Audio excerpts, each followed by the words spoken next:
Hi, I'm the Sad Panda, and this is going to be the 7th episode in my series, I Read This, Should You?, where I give you a review on a manga, book, or web novel that I've read, and you decide whether or not to read it based on the review I give. Of course, I'll only touch on the first 100 chapters or so, as to not spoil everything. This episode is going to be on I'm Actually a Cultivation Bigshot by Kinoshita Nakui? In short, it's a comedy story about a transmigrator named Lee Nian-fan who ends up in a world of cultivation, but he has no cultivation talent. After learning that he has no talent, he decides to hone his other skills like art, music, calligraphy, etc., and is mistaken as a cultivation big shot. So in this world, I will explain a little bit about the world, but in this world, the hierarchy goes like cultivators. I'm gonna lump all cultivators in this. Now, obviously, not every single cultivator is better than like the next, like the royalty and the common people. Obviously, that's not the case, but I'm just gonna lump them all together because I'm only touching on the first 100 chapters. So it goes cultivators, royalty, the common people. Pretty simple to understand.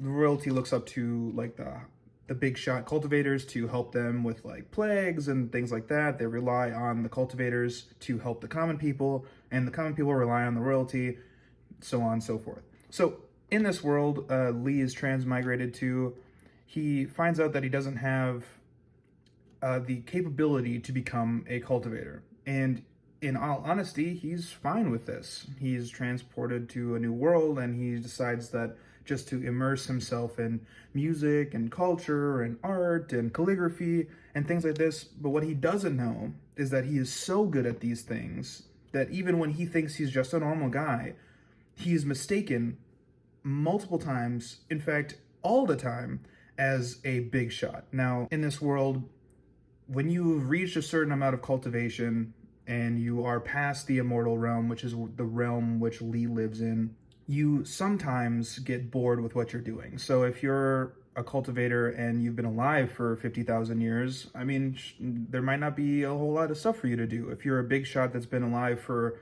like hundreds of thousands of years, then of course you've done everything there is to do. You've made all the discoveries you've needed to make. You've cultivated to a point where you can't die physically from illness or anything like that. Sometimes these people will come and live in the regular, ordinary world just to experience it again. Like if you experience something when you are super young and then you spend hundreds of thousands of years being very powerful and getting everything you've ever wanted, sometimes it's nice to go back to the way things work. Now, Mr. Lee is so good at art and calligraphy and music that when he writes something, when he draws something, it is so beautiful that it contains insights. So if you're a cultivator, getting insights is very hard because insights can induce an epiphany, which will give you like a huge boost in cultivation. And insights are very sought after. And if you don't cultivate, you don't know, you don't sense insights, you don't feel insights. So that's why he never figures out that he does this. And these cultivators, they think he's so powerful that if they tell him that he's a big shot or a cultivator, that he's just going to destroy them because he wants to live a normal life. So I want to talk about Lee a little bit. Lee is a very funny guy. I really love his personality, all the things that he sees in the immortal realm. Sometimes he describes himself as envious, like cultivators can fly and stuff. And obviously he's like, oh man, I wish I could fly with the bird. But the cultivators that ends up surrounding him because they think he's a big shot, and whenever he gives them something, it turns out to be very, very valuable to cultivators. Like he grows like a peach tree and like fruits and vegetables in his backyard. But these fruits and vegetables, they themselves contain insights, which is unheard of in the immortal realm that they live in. So like getting even like an apple from Mr. Lee would be like cultivating for like 15 years. So they all think that he's this huge big shot, this crazy big shot, this so powerful, so scary type person that if he were to think the wrong thing about you, you would just disintegrate and die. So everyone treats him as if he's this big shot without telling him that he is, because they think that that's his thing. And Mr. Lee, he doesn't know this, and every time they bring him something or they treat him really nice, he's like, wow, cultivators are really nice, cultivators are awesome, and like, oh man, I'm just an ordinary guy, you guys don't have to be so nice to me. And he says that all the time. He's like, I'm just an ordinary man. But of course they don't believe him. They don't ever believe him. One of the things that goes on with him is he like does his own architecture and stuff, and it's brought up a lot when the cultivators, they can fly usually, but they will stoop down to a commoner status to walk from the bottom of the base of the mountain that Mr. Lee lives on all the way up to the top of the mountain where Mr. Lee lives, because they think it would be disrespectful to fly over to see him. And he just experiences all of this stuff. It's just really fun the way he reacts to these kind of things. He gets a dog. It turns out that after spending time with Mr. Lee and his painting and his chess and all of this stuff that contains insights, even his dog, which was just a regular dog, turns out to grow into a demon, a very, very powerful demon, like a demon king. But he still treats Mr. Lee normal, like a regular dog would. And the dog thinks the same thing that the cultivators do. So he acts like a regular dog and stuff, but when somebody tries to attack Mr. Lee, because obviously, even if you are a Bigshot cultivator, people think that you're not that powerful. You can't be that strong. But it gets to the point where everything that Mr. Lee does is seen by cultivators as godlike. Like, he does some origami for a lady in some later chapters, and it seals a demon portal that's been open for thousands of years. Like, he makes an origami for this lady, and it's such a powerful artifact that it literally closes a demon portal that has been open for thousands of years. And they're like, oh, of course he's a Bigshot. He has to be a Bigshot. When in reality, he's just got saint level skills, which in this world, there's like cultivators, and you can be like a heavenly cultivator, which is like you're really high up there. You can be like above immortal realm. But there's also like something called saints, which are being brought up a little bit. But a saint is a person that's above cultivators. So like it's almost indescribable, like the amount of power that they have. Saints, of whatever they're saint of, usually have like 100% omniscient control over that one thing. So if you're like a music saint, if you were to play a song, you could revive the dead. Like, it's that powerful. Or if you're like an art saint, if you draw a dragon, it would come to life, kind of thing. But what Lee doesn't know is that he has saint abilities in everything but cultivation. So like, if he tries to cultivate, he can't. He doesn't have, I think it's called a dinten. I don't exactly know what it's called, but it's like your core that you can like suck in ki and cultivate your body and your spirit. But he doesn't have that, so he can't cultivate, but all of his skills are to the level in which cultivators can't even handle. Like, there's a part in this story where he writes live long, or something about longevity on like a piece of paper for somebody, and it like cures their illness. It's so powerful. And it's just the running joke is that Mr. Lee thinks he's a normal guy doing normal things for cultivators that are very powerful people, and the cultivators think that he is a saint, which is above cultivators in every single way, even in their respective things that they're not that they're not saint of.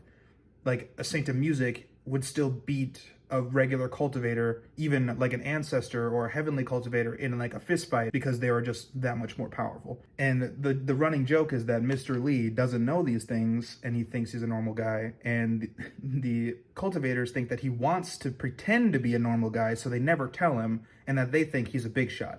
So he gets a bunch of cool stuff from cultivators, and he gives like regular stuff that he thinks is regular, like he'll make like a regular like stew or something, but it turns out to contain insights and it to be spiritual water and all these things that are very, very powerful that regular cultivators can't even get their hands on. He just has in abundance, because whatever he touches he's got like the most green thumb. Like, he's like a saint of farming. He's a saint of like calligraphy. He's a saint of music, but he's not strong at all. He's a normal guy. He could get like just stabbed and die.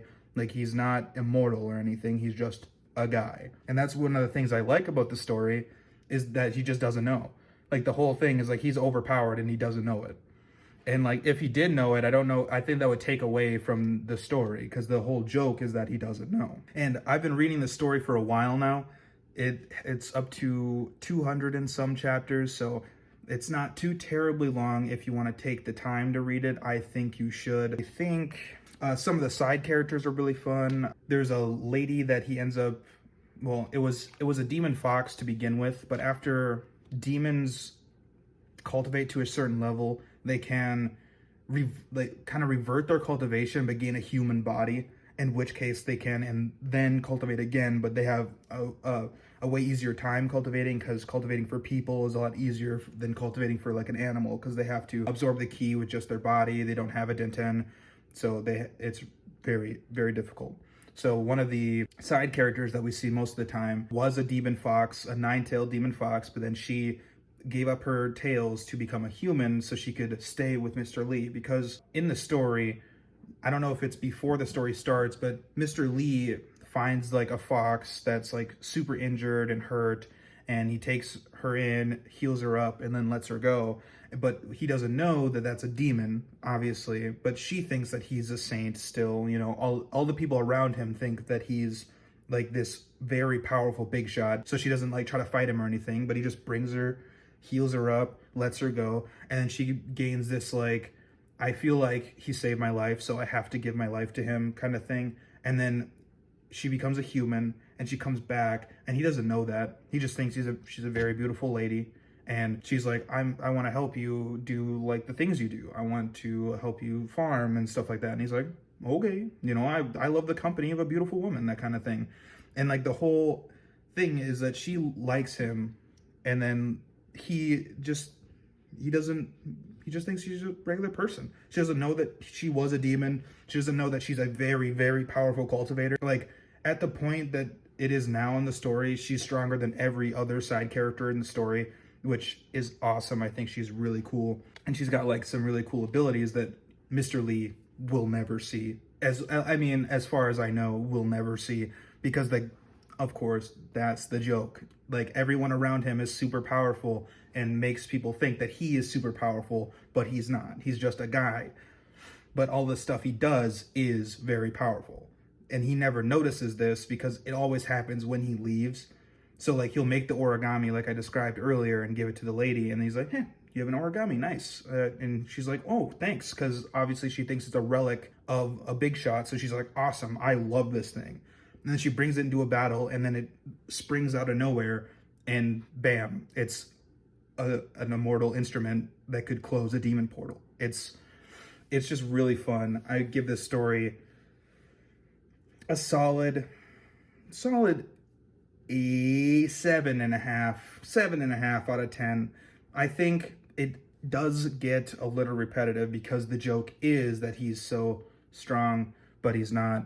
You know, the joke, for me, it hasn't run its course. I think the joke is still funny because they keep finding new ways to reiterate the joke, but it is the same joke. So if you can't handle like reading something that is kind of similar to the thing you read earlier, it's a trade-off. You know, the joke is funny because the way they describe it is really funny. I'm not as good with words, but it is really funny.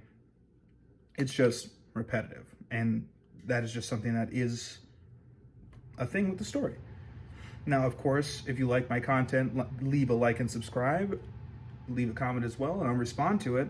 And if you don't like my content, please leave a comment anyway and let me know what I'm doing wrong. I would really like to be better at this, and we're on our way to 10 subscribers. We're at 8 now, and you know, we're doing it. So thanks.